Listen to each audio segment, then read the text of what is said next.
Assalamualaikum warahmatullahi wabarakatuh. Selamat pagi, bertemu lagi dengan Bapak. Semoga kalian dalam keadaan sehat walafiat ya, dan terbebas dari berbagai macam penyakit, khususnya penyakit COVID-19. Sebelum kita masuk kepada materi, ada baiknya kita berdoa dulu menurut kepercayaan kita masing-masing. Berdoa dimulai.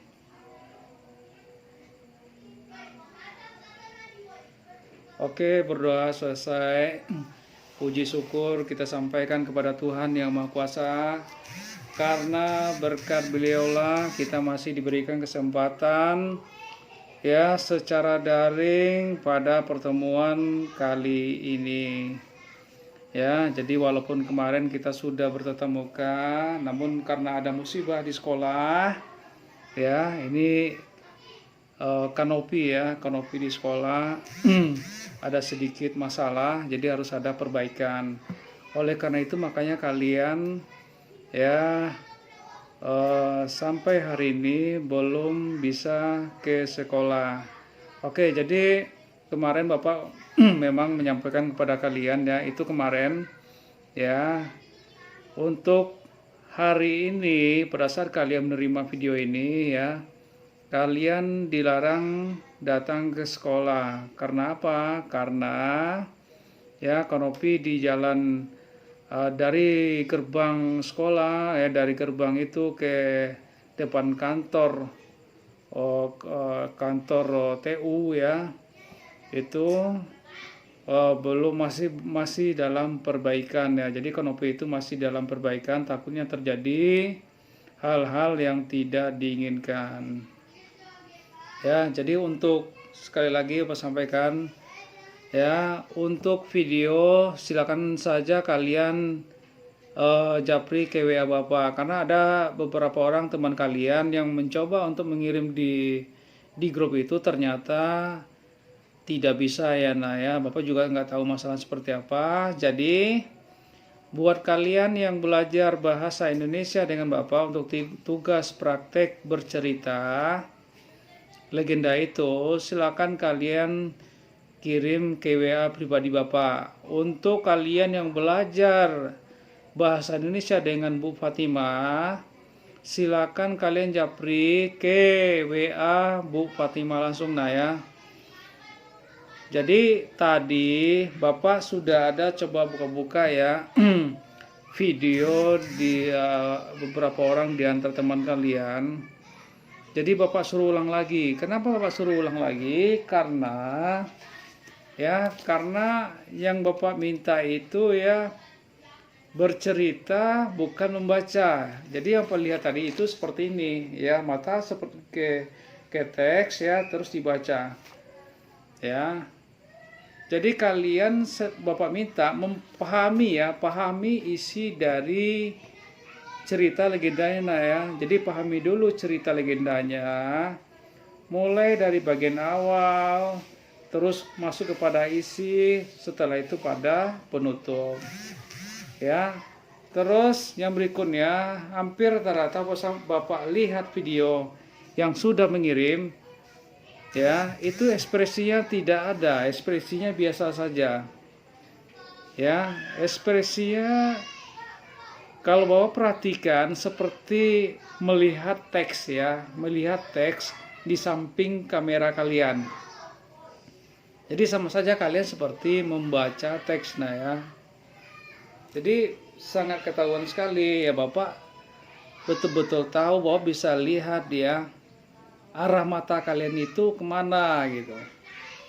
Ya, seolah-olah kalian seperti melihat teks ya di samping kamera kalian, atau ada seseorang yang mencoba memegang teks, terus kalian ya melirik teks tersebut ya mulai dari awal sampai akhir, sehingga ekspresi kalian ya seperti membaca ya. Jadi bukan seperti bercerita ya, seperti bermain nah ya. Jadi kalau kita menceritakan sebuah legenda ya di atas panggung ya, seolah kita itu sebagai aktornya nah ya, sebagai aktor ya. Ketika ada ekspresi sedih, kita sedih. Ketika ada ekspresi senang, kita senang. Ya, itu bisa terlihat dari pola wajah kalian, dari ekspresi wajah kalian. Terus gerak, ya. Jadi tidak hanya berdiri saja dari awal sampai akhir, setelah itu selesai. Ya. Jadi itu yang kalian. Ya, ada juga yang tidak memulai bercerita itu dengan mengucapkan salam. Jadi kalian boleh mengucapkan salam dulu. Nama kalian siapa, kelas berapa, ya, terus judulnya apa. Setelah itu baru kalian mulai bercerita. Sampai pada bagian akhir kalian tutup dengan ucap salam juga. Ya. Jadi itu sekilas untuk tugas praktek. Karena besok hari Kamis, jadi pukul 12 ya, nggak salah pukul 12. Itu semua sudah kalian japri ke guru masing-masing ya. Kalian yang belajar dengan Bapak ya, silakan kalian japri ke Bapak. Bagi kalian yang belajar dengan Ibu Fatimah, silakan kalian ya kirim video praktek tersebut ke Ibu Fatimah. Oke, baiklah anak-anak semuanya ya. Kita lanjutkan materi kita. Ini masih mengenai surat pribadi. Ya, jadi di dalam surat pribadi itu berbeda sekali ya dengan surat dinas. Ya. Terus yang berikutnya, kalau kita menulis surat kepada seseorang yang kita sayangi seperti ibu kita, kakak kita, ayah kita ya, usahakan tulisannya ya, tulisan itu jangan sampai ada yang salah-salah, terus ditipek ya, terus ada coret-coretan ya, itu kalau untuk aturan ya seni tulis menulis itu gagal, nah ya, itu salah. Karena ketika orang baca surat kita ya, orang akan melihat teks tersebut ya. Jadi teks itu harus rapi, bersih ya, bebas dari kotoran ya. Apalagi kalau kalian sempat lipat-lipat ya, terus kalian masukkan ke dalam saku ya. Misalnya ini surat kalian tulis, terus kalian seperti ini nih, terus kalian masukin dalam saku, terus kalian kasih kepada orang yang ya, kepada kakak kalian, kepada ibu kalian mungkin ya, itu tidak layak atau tidak bagus ya. Jadi usahakan rapi, bersih, sehingga orang yang baca itu senang. Karena kemarin ada yang Bapak baca, salah seorang WA ya ke Bapak, ketika dia mengasih surat itu kepada ibunya senang katanya. Ya, Bapak lupa namanya siapa. Ya. Jadi bagi kalian yang sudah mengerjakan tugas menulis surat pribadi kepada orang tua kalian, silakanlah kalian serahkan surat tersebut kepada orang tua kalian. Ya, Bapak akan menunggu responnya nanti akan seperti apa. Oke, kita lanjutkan kembali ya. Jadi surat pribadi ini yang pertama mungkin kita hanya mengulang kembali ya, mempertegas kembali ya. Jadi di bagian awal kalau kita menulis surat pribadi, kita harus menyertakan ya di mana lokasi kita menulis surat. Coba kalian perhatikan di buku cetak kalian halaman 246 dan 247. Ya, di bagian atas dari surat tersebut sebelah kiri Bapak ada tulisan Kupang, 10 Januari 2016. Kupang ini adalah tempat berdomisilinya penulis surat. Ya, jadi orang yang menulis surat tadi posisinya berada di Kupang, 10 Januari 2016. Terus yang berikutnya untuk penulisan ya Kupang itu kan nama daerah. Jadi kita harus menggunakan huruf kapital atau huruf besar di bagian awal. Setelah itu kita tandai dengan tanda koma, nah ya. Jadi jangan gunakan tanda titik, tanda koma, setelah itu spasi. 10 Januari, Januari itu bulan, jadi kita tetap menggunakan huruf kapital. Terus di baris berikutnya, Ibu Dewi yang saya sayangi. Bagaimana kabar Ibu? Semoga selalu sehat. Ya. Ini sebenarnya yang Bapak bacakan 2 baris tadi itu sudah masuk kepada kalimat pembuka. Jadi seharusnya apa? Seharusnya kita dahului dengan salam pembuka. Salam pembuka. Salam pembuka itu bisa selamat pagi, selamat siang, selamat sore, atau assalamualaikum warahmatullahi wabarakatuh. Ya. Jadi seperti itu ya. Ibu Dewi yang saya sayangi, bagaimana kabar Ibu? Semoga selalu sehat. Ini adalah kalimat pembuka. Sekali lagi saya sampaikan itu namanya kalimat pembuka. Ya, terus yang berikutnya, sejak Ibu pindah ke Kota Bogor, rasanya kelas menjadi sepi dan seterusnya. Ya, saya yakin Ibu sudah mendapat murid-murid baru di Kota Bogor. Kota Bogor ya. Jadi kata kota yang menyertai tempat daerah itu harus menggunakan huruf kapital ya.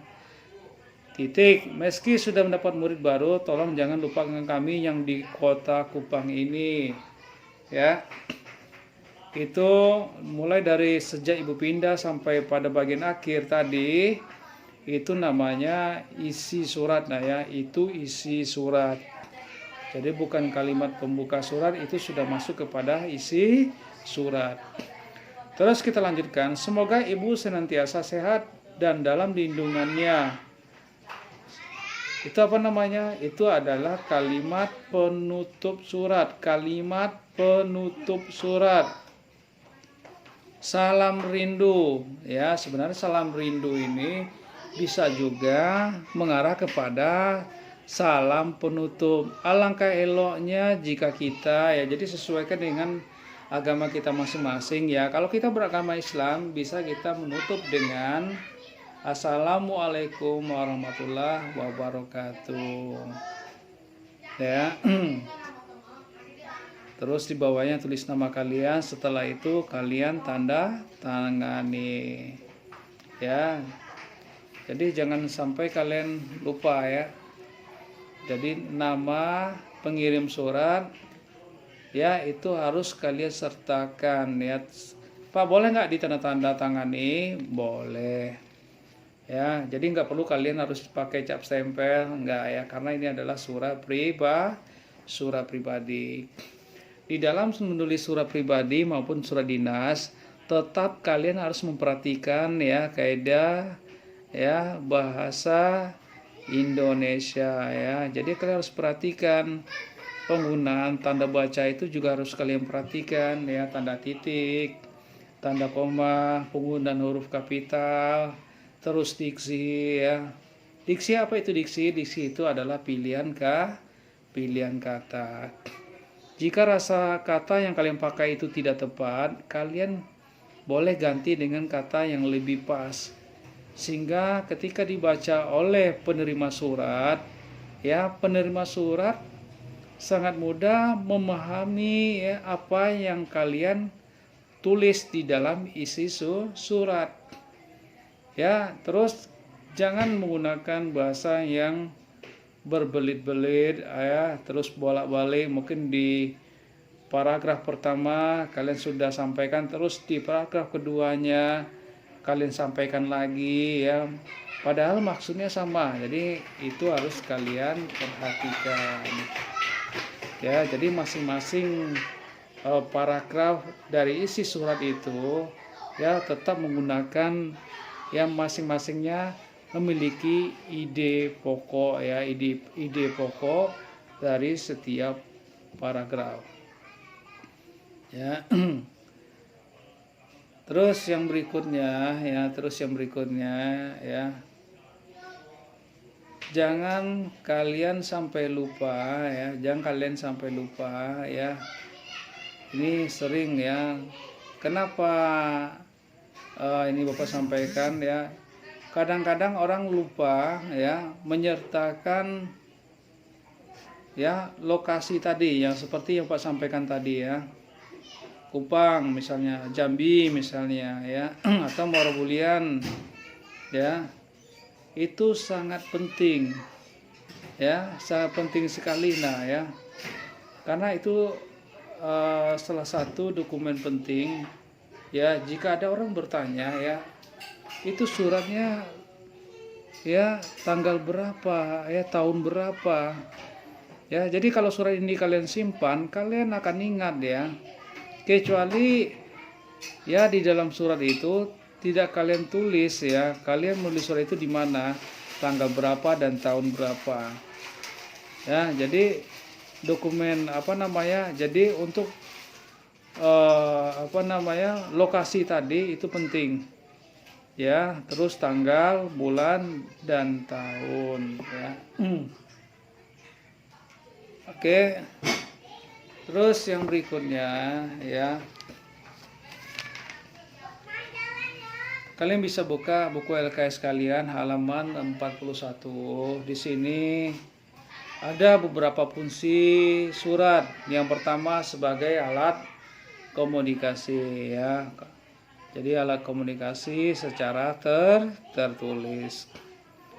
Ya memang ya sekarang ini kita sudah jarang menggunakan surat ya. Kenapa? Karena kita sudah memiliki yang namanya handphone Android ya. Ya, kalian cukup chat ya di WA ya atau di SMS, pesan kalian langsung sampai kepada penerima surat tadi ya. Jadi ya semakin maju zaman ya budaya menulis surat pun sudah semakin berkurang ya. Kalau dulu pada zaman Bapak ya, waktu SMP, waktu SMA ya, kalau ingin atau rindu dengan orang tua di kampung halaman ya terpaksa harus kirim surat melalui kantor pos ya, seperti itu. Nah jadi ini karena perkembangan zaman, jadi kita harus mengikuti juga. Yang kedua, alat bukti tertulis ya. Jadi alat bukti tertulis itu yang kedua.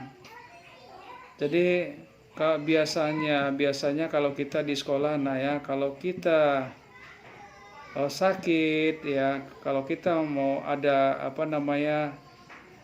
urusan keluarga, pulang kampung atau menghadiri sesuatu ya, acara, biasanya kalau kita tidak sekolah, otomatis kita harus mengirim surat ya. Surat kepada siapa? Surat kepada guru ya, bidang studi ya yang berada di kelas.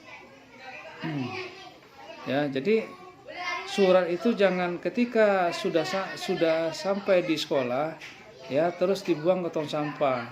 Jangan. Jadi surat itu sebagai alat bukti tertulis, jadi harus disimpan, didokumentasikan, diarsipkan ya di dalam satu file ya. Jadi itu harus disimpan dengan baik. Jadi jika wali kelasnya bertanya ya, apakah Nanda Budi ini benar sakit pada tanggal 17 misalnya, kita bisa lihat kembali, kita tinggal buka ya dokumen itu, oh ini benar Bu ya. Jadi jangan dibuang. Jadi alat bukti tertulis. Terus yang ketiga, alat bukti historis. Apa historis? Itu sumber-sumber sejarah ya, termasuk sejarah 17 Agustus 1945. Sungguh banyak sekali ya dokumen-dokumen penting, dokumen tertulis ya yang tersimpan di museum ya. Itu sebagai bukti kalau kita ya pada masa penjajahan kita mempunyai ya bukti-bukti tertulis. Contohnya seperti penulisan ya Undang-Undang Dasar 1945 ya. Itu semuanya lengkap nah ya. Jadi disimpan di museum ya, dan dijaga dan dirawat ya agar tetap utuh. Jadi generasi seperti kalian ya bisa melihat kembali, bisa membaca kembali, oh ternyata ini benar ya, ada dokumen-dokumennya ya, dokumen sejarahnya ada ya, jadi tidak hilang ya, bukan dibuang, tidak ya, jadi itu harus disimpan.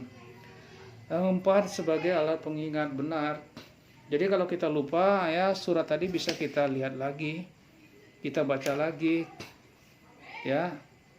Oh iya ya, besok ada acara ulang tahun, saya diundang, ini saya lupa ya, sebagai alat untuk mengingat. Terus yang berikutnya, pedoman kerja dan sebagai duta organisasi. Jadi ini jika kita berada di kelembagaan ya, seperti Bapak sebagai guru ya, itu berada di lembaga resmi ya. Jadi surat menyuratnya itu resmi ya, harus mengetahui kepala sekolah, harus menggunakan cap stempel ya. Jadi ada aturan-aturannya nah.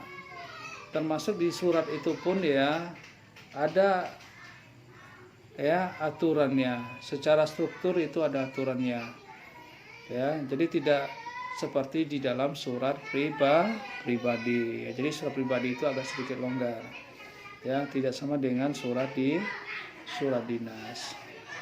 Oke, baiklah anakku semuanya ya, mungkin nih untuk pertemuan kali ini itu yang bisa saya sampaikan ya. Mudah-mudahan kalian bisa pahami ya. Untuk tugas kalian di rumah, buka LKS kalian halaman 43. Tugas 1 ya, tugas 1. LKS halaman 43, tugas 1 dan tugas 2. Itu kalian kerjakan. Jika tidak muat di LKS ini, kalian kerjakan saja di buku tugas kalian. Ya, tugas 1 dan tugas 2. Mengidentifikasi informasi tentang surat dinas. Pak, surat dinas yang mana? Surat dinasnya yang ini nah. Ya, surat dinasnya halaman 42, halaman 42.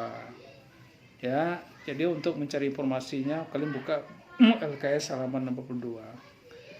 Oke, baiklah anakku semuanya ya, sedikit informasi untuk nilai MIT itu, tugas yang akan Bapak ambil ya, sampai dari tugas 1 sampai tugas 14 ya, pertemuan pertama sampai pertemuan ke-14. Jadi nilai yang akan Bapak rekap itu sekali lagi dari pertemuan pertama sampai pertemuan ke-14 ya. Jadi bagi kalian yang masih belum menyelesaikan tugas-tugas pertemuan pertama, 2, 3 dan seterusnya ya, segeralah ya, karena waktu tidak ada lagi ya. Dan mungkin hari Jumat ya Bapak udah stop itu ya. Jadi karena nilai ini pun, nilai bahasa Indonesia ini pun akan Bapak setor ke masing-masing wali kelas ya. Jadi wali kelas kalian sudah menunggu nilai-nilai bahasa Indonesia. Jadi bagi kalian yang masih mengulur waktu, bermalas-malasan ya, terus tidak mau mengerjakan tugas, asik bermain game, jadi kalian harus menanggung risikonya sendiri ya. Kalian yang berbuat dan kalianlah yang harus bertanggung jawab. Jadi belajarlah dari sekarang untuk bertanggung jawab ya dengan apa yang kalian lakukan. Ya, jangan membuat orang tua kalian repot ya, sedih dengan apa yang sudah kalian lakukan ya. Mulailah berubah, jadilah anak yang baik ya, jadilah anak yang berguna bagi orang tua kalian ya, bagi bangsa dan negara. Oke, itu yang bisa saya sampaikan. Sebelumnya mohon maaf jika ada salah kata ya. Assalamualaikum warahmatullahi wabarakatuh.